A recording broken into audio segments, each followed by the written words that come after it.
মুক্তিযুদ্ধের স্মৃতি বিজড়িত তেলিয়াপাড়া যে জেলায় অবস্থিত?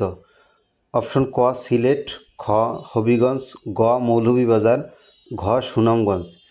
সঠিক উত্তর হলো অপশন খ হবিগঞ্জ জেলায় মুক্তিযুদ্ধের স্মৃতি বিজড়িত তেলিয়াপাড়া অবস্থিত।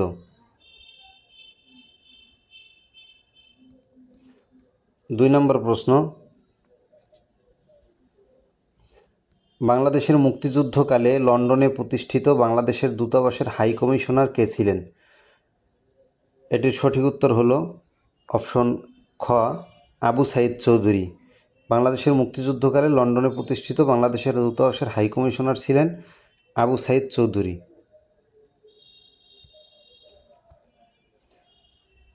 3 নম্বর প্রশ্ন,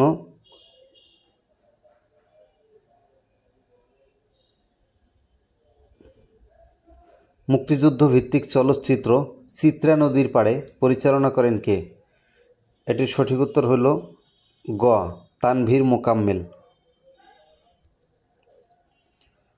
4 নম্বর প্রশ্ন, মুক্তিযুদ্ধের স্মারক শিখা চিরন্তন কোথায় অবস্থিত?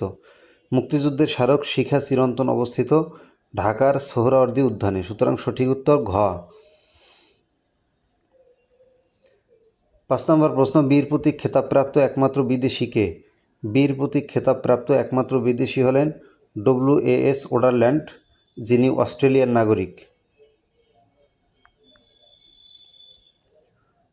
6 নম্বর প্রশ্ন, উইং কমান্ডার MK বাশার মুক্তিযুদ্ধে কোন সেক্টরের কমান্ডার ছিলেন?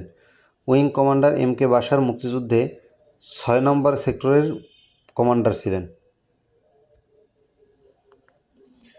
7 নম্বর প্রশ্ন, মুক্তিযুদ্ধ জাদুঘর অবস্থিত ঢাকার কোথায়?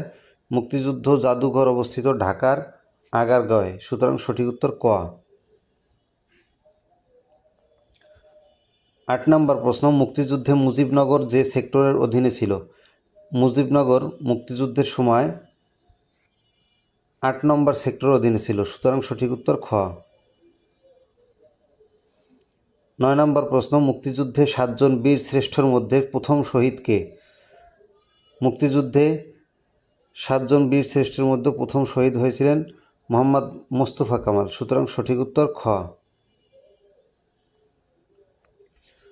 10 নম্বর প্রশ্ন, বাংলাদেশের প্রদত্ত বীরত্বের খেতাবসমূহের মাঝে মর্যাদার ক্রমানুসারে তৃতীয় খেতাব কোনটি? অর্থাৎ বাংলাদেশের বীর মুক্তিযোদ্ধাদের যে 4টি খেতাবে ভূষিত করা হয় তার মধ্যে মর্যাদার দিক থেকে তৃতীয় খেতাব হলো ঘ বীর বিক্রম। ধন্যবাদ সবাইকে। আসসালামু আলাইকুম।